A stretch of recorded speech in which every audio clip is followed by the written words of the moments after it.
हो गया और मैं ऊपर ही लटकता रह गया।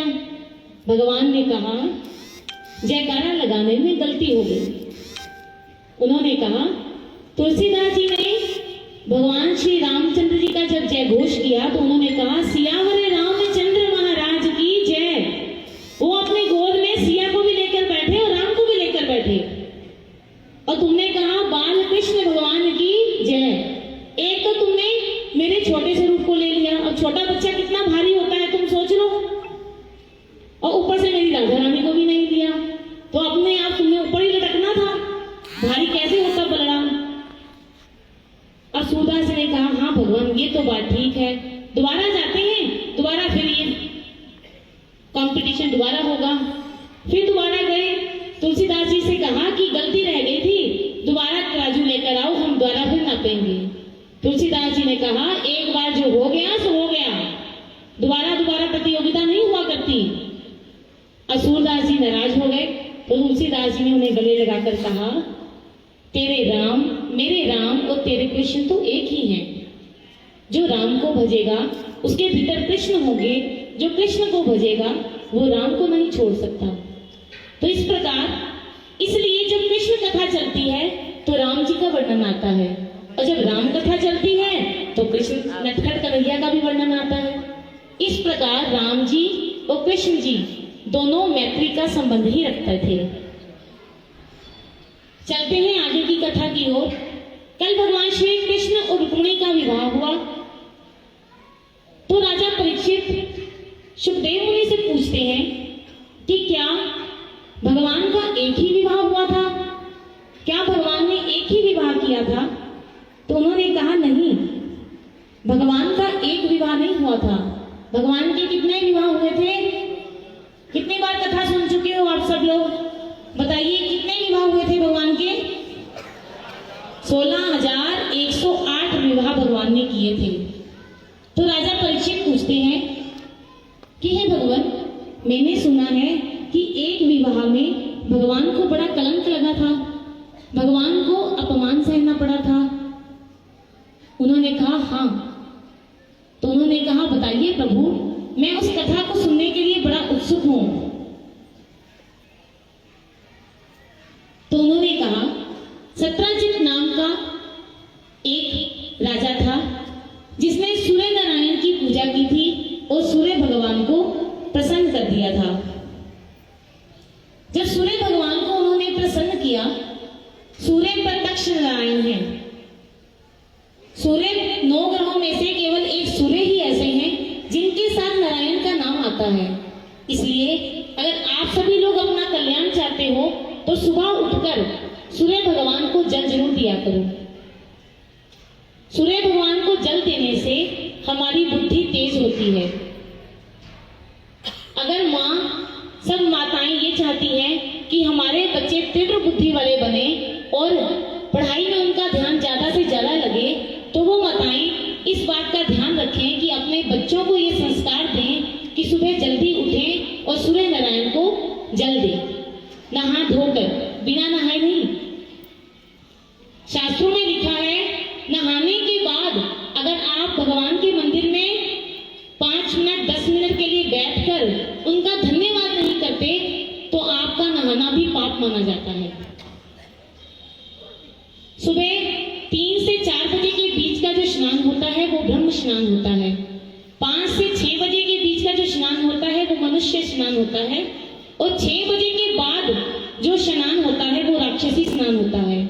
अब आप एनालिसिस कर लें अपने भीतर झांक कर कि आप कौन सा स्नान करते हैं।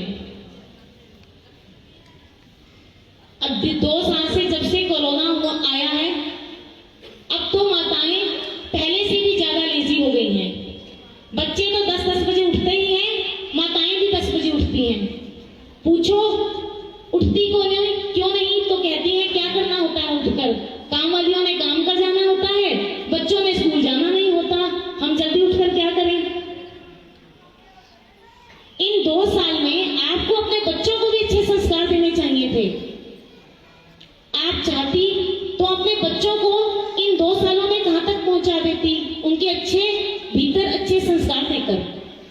स्वयं भी जल्दी उठती, उन बच्चों को भी जल्दी उठाओ, उन्हें नहला धुलाकर स्कूल जाने से पहले उन्हें सिखाओ कि श्री स्वामी जी महाराज जी के मंदिर में बैठकर जैसे महाराज जी 5-10 मिनट सब बच्चों को हरिओम का पाठ करवाते हैं, तो आप उन्हें सिखाएं कि सुबह जल्दी उठकर स्वामी जी के मंदिर में बैठे और वहां पर 5-10 मिनट हरिओम का पाठ करें।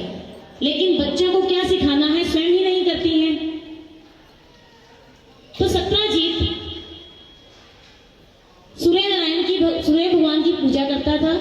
सूर्य भगवान उनसे प्रसन्न हुए और उनसे वरदान मांगने को कहा। सत्राजीत ने कुछ मांगा नहीं, लेकिन सूर्य भगवान ने उन्हें एक समयंतक मणि अपनी तरफ से उपहार में दी। वो समयंतक मणि ऐसी थी कि जो दिन में 8 बार सोना उगलती थी। अब सत्राजीत उस मणि को पाकर बड़ा अमीर हो गया, उसके पास बड़ा पैसा हो गया। अब जब किसी व्यक्ति के पास ज्यादा पैसा हो जाता है तो अपने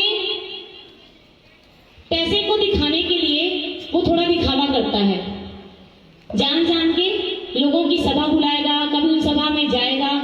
सत्राजीत भी ऐसे ही करता था। उस समयंतक मणि को पहनकर कभी कहाँ जाता, कभी कहाँ जाता, ताकि लोगों का ध्यान उस मणि पर पड़े और उसे अभिमान हो कि ये मणि मेरे पास है, मेरे पास बहुत पैसा है।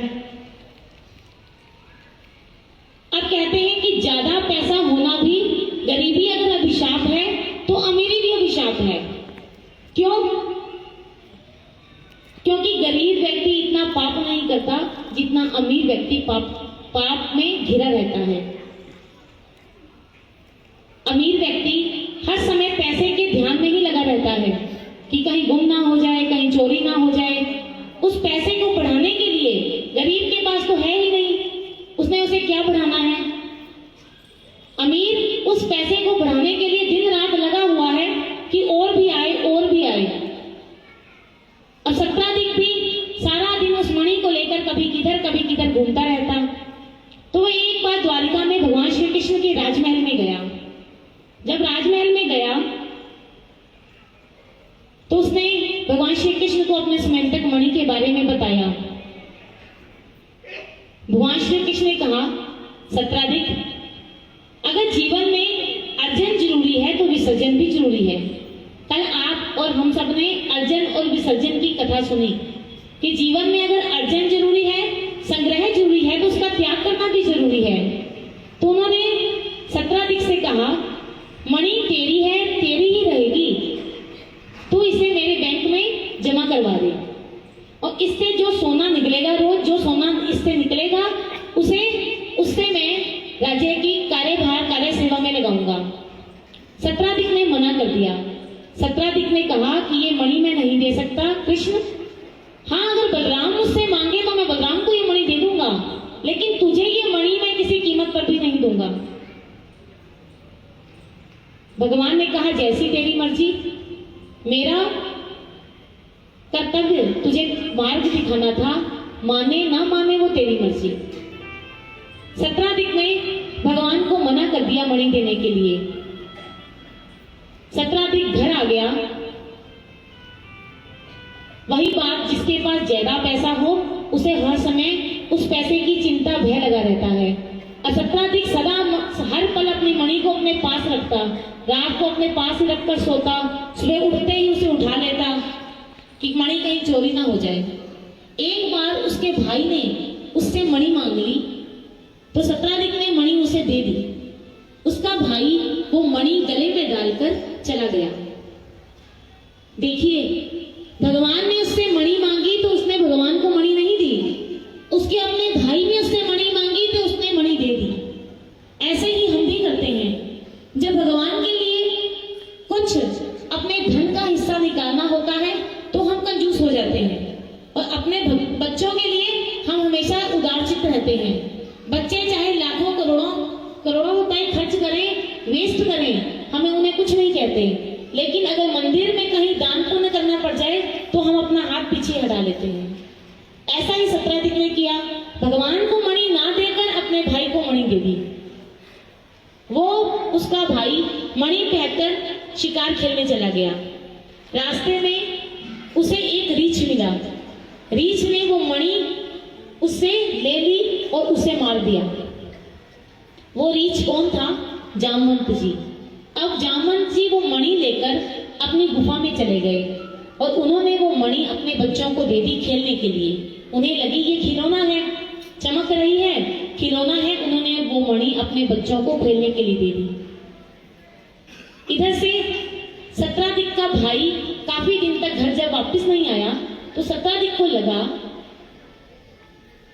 सत्राधिक को शक हुआ, संदेह हुआ कि उस दिन जब मैं कृष्ण की सभा में गया था तो कृष्ण मुझसे वो मणि मांग रहा था और मैंने उसे वो मणि देने के लिए मना कर दिया, और इतने दिन से मेरा भाई भी अभी तक नहीं आया, वो मणि भी वापस नहीं आई। मुझे लगता है कि कृष्ण ने मेरे भाई को मारकर वो मणि हथिया ली है। चोर तो वो बचपन से ही है और जिस चीज को पाने की वो जिद कर ले वो लेकर ही रहता है। अब सत्राधिक के मन में यही विचार बार बार आ रहे थे कि कृष्ण ने मेरी मणि को चुराया है और मेरे भाई का वध कर दिया है। अब जब रात को सत्राधिक सोने जाने लगा तो अपनी पत्नी से कहने लगा कि मुझे लगता है कि कृष्ण ने मेरी मणि चुरा ली है, क्योंकि उसने मुझसे मणि मांगी थी और मैंने मणि उसे दी नहीं, और इतने दिन हो गए मेरा भाई भी अभी तक घर वापस नहीं आया। मुझे लगता है कृष्ण ने मेरे भाई को मरवा दिया है, वो मणि ले ली। अब सत्राधिक ने ये बात अपनी पत्नी से कह तो दी। कहने के बाद सत्राधिक ने कहा कि मैंने तुम्हें ये बात बताई है लेकिन आगे किसी को बताना मत। अब सत्राधिक बात कहकर ये बात ना चैलेंज ना करता उसको कि ये बात किसी को मत बताना, तो शायद वो ना भी बताती। स्त्रियों का स्वभाव होता है कि वो अपने पेट के अंदर कोई बात रख नहीं सकती। स्वभाव क्या? स्वभाव भी श्राप के वशीभूत है। जब मां कुंती का पुत्र कर्ण भाई के हाथों, अर्जुन के हाथों मारा गया था तो कुंती ने श्राप दे दिया था स्त्री जाति को। कर्ण ने स्त्री जाति को श्राप दिया था कि मेरी मां ने मेरे भाई के हाथों मुझे मरवा दिया और बताया नहीं कि हम दोनों भाई हैं। इतना बड़ा रहस्य कुंती ने अपने पेट के अंदर रखा, तो कर्ण ने श्राप दे दिया स्त्री जाति को कि आज के बाद स्त्री जाति कोई भी बात अपने पेट में रख नहीं पाएगी। अब सत्राधिक की पत्नी के लिए तो रात गुजारने में मुश्किल हो गई। कब सुबह हो मैं अपनी सखियों सहेलियों को बताऊंगा। सुबह हुई, राजमहल के बाहर गई और एक अपनी सखी से कहने लगी, तुम्हें पता है कृष्ण ने मेरे जेठ जी को मरवा दिया है और वो मणि उसे ले ली। उसने तो कैसे कैसे रात गुजार दी, उस महिला से दिन भी नहीं गुजरा, 2 घंटे भी नहीं गुजरे, करते करते करते करते ये सारी बात द्वारिका में फैल गई कि भगवान श्री कृष्ण ने मणि चुराई है। जब भगवान श्री कृष्ण तक ये बात पहुंची तो उनका मन बड़ा दुखित हुआ। भगवान कहते हैं कि जब तक मैं चोरियां करता था तब तक तो ठीक था, लेकिन ये चोरी मैंने की भी नहीं, फिर भी इसका इल्जाम मुझ पर लग गया। सत्राधिक भगवान श्री कृष्ण बलराम से कहते हैं, भैया मैंने चोरी की भी नहीं और फिर भी मुझ पर इल्जाम लग गया। बलराम कहते हैं, हो ना हो कन्हैया, चोरी तो तूने ही की है, ये तो तेरा स्वभाव बचपन से ही है और तू जिद्दी भी बहुत है, मणि तेरे पास ही है। पैसा कैसी चीज होती है कि 2 भाइयों में भी लड़ाई करवा देता है। आज बलराम को भी भगवान श्री कृष्ण पर विश्वास नहीं हुआ, उन्होंने कहा कृष्ण मणि तो तूने ही चुराई है। अब भगवान को लगा कि इस कलंक को मुझे अपने पास ऊपर से हटवाना होगा, नहीं तो सारा जगत ये कहेगा कि कृष्ण चोर है। भगवान गए और सत्राधिक से पूछा कि तुम्हारा भाई कहाँ गया था, किस जंगल में गया था। सत्राधिक ने सारा पता बताया। भगवान स्वयं उस जंगल में गए और देखा वहां पर सत्राधिक के भाई का शव वहां पर पड़ा हुआ था और उस शव के पास से रीछ के पैरों के निशान थे। अब जहां तक रीछ के पैरों के निशान जा रहे थे, भगवान उनके पीछे पीछे चले गए और जाकर जामवंत जी की गुफा में पहुंच गए। देखा जामवंत जी के पास अंदर गए तो उनके बच्चे उस मणि से खेल रहे थे। भगवान ने जामवंत जी से कहा कि ये मणि बड़ी कीमती चीज है, ये बड़ी मूल्यवान है, ये खेलने की चीज नहीं है, आप इसे मुझे वापस लौटा दीजिए, मैं इसे लेने आया हूँ, क्योंकि इसकी वजह से मुझ पर बहुत बड़ा कलंक लगा है। जामवंत जी ने कहा कि ये मणि मैं किसी हालत में भी नहीं दूंगा, मुझसे युद्ध कर लोगे तो मैं मणि तुम्हें दूंगा। भगवान ने कहा ठीक है। काफी दिन तक भगवान और जामवंत जी का युद्ध चलता रहा। कई बार ऐसा होता युद्ध करते करते कि भगवान जीतने वाले होते थे तो वो जामवंत जी को जिता देते थे। अब जामवंत जी को ये दाव पेच समझ में आ गए तो उन्होंने भगवान श्री कृष्ण के चरणों में पड़कर कहा कि इतने दिन से आपका और मेरा युद्ध चल रहा है, मैं कई बार देखता हूँ कि आप जीतने वाले होते हैं लेकिन फिर भी आप जीतते नहीं, मुझे जिता देते हैं, ऐसा क्यों? कहीं आप मेरे भगवान श्री राम तो नहीं? भगवान श्री राम ने उसी समय अपने चतुर्भुज रूप में जामवंत जी को दर्शन दिए। जामवंत जी भगवान के दर्शन पाकर बड़े प्रसन्न हुए और कहने लगे, हे प्रभु, आपने मुझसे इतना बड़ा अपराध करवाया, मेरे प्राण हैं आप, और इतने दिन तक मैं आप पर प्रहार करता रहा, मुझे क्षमा दान दीजिए। भगवान ने कहा, मैंने तो अपना वचन निभाया है। त्रेता युग में जब रावण मर गया, रावण का वध हो गया था, तो सारे लोग बड़े प्रसन्न थे जामवंत जी, लेकिन आप बड़े दुखी थे। और जब मैंने आपसे आकर पूछा कि सब लोग प्रसन्न हैं रावण के वध पर, आप दुखी क्यों हैं, तो आपने कहा, भगवान इसे तो मुझे मारना था, मेरा बड़ा मन करता है किसी बड़े बलवान योद्धा से युद्ध करूं। भगवान ने कहा, तेरा ये स्वप्न मैं पूरा करूंगा और द्वापर युग में तेरा मेरे साथ युद्ध होगा। भगवान ने कहा, मैं तो अपना वचन निभा रहा था। उसी समय भगवान ने कहा जामवंत जी से कि अब ये मणि आप मुझे दे दीजिए, क्योंकि मैंने अपने ऊपर से इस कलंक को हटवाना है। जामवंत जी ने कहा, मणि तो मैं दे दूंगा, लेकिन इसके बदले में आपको मेरी कन्या जामवंती से विवाह करना होगा। भगवान ने कहा, मेरा विवाह तो हो चुका है। तो उन्होंने कहा, अब कौन सा मर्यादा पुरुषोत्तम राम है जो एक स्त्री का संकल्प लिया हुआ है, अब तो आप कितने भी विवाह करवा कर सकते हैं। तो उसी समय जामवंत जी ने अपनी पुत्री जामवंती का हाथ भगवान श्री कृष्ण के हाथ में पकड़ाया। ये जामवंती कौन थी?